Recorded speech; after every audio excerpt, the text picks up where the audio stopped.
Everybody knows that the Indian economy is a dead economy. I'm glad that President Trump has stated a fact. It is a dead economy. Are you people not aware of this?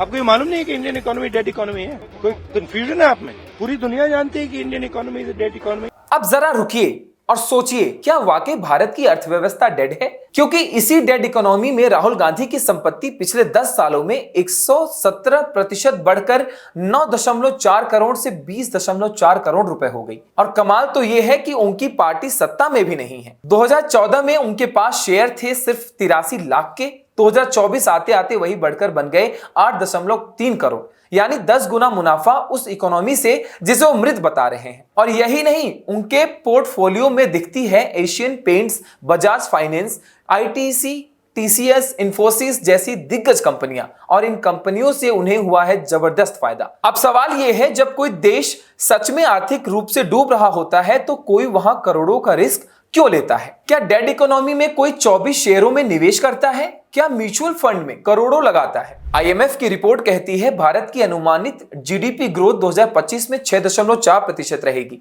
Bharat को world's fastest growing economy कहा जा रहा है। Post Covid पूरी दुनिया जब slowdown में थी, भारत चमक रहा था। आईएमएफ के डेटा के अनुसार भारत की पॉपुलेशन है 1.45 अरब और देश की स्थिति स्थिर है। भारत आज वैश्विक निवेशकों की पहली पसंद है। पर राहुल गांधी संसद में अमेरिकी राष्ट्रपति डोनाल्ड ट्रंप की बातों में हाँ में हाँ मिलाते हैं। हाँ, भारत की अर्थव्यवस्था डेड है। तो क्या ये देश के खिलाफ एक नैरेटिव गढ़ने की कोशिश है, या फिर ये उस भारत की छवि को चोट पहुंचाना है जो आज दुनिया की अगुवाई कर रहा है? कांग्रेस के अंदर भी मतभेद उभरते हैं।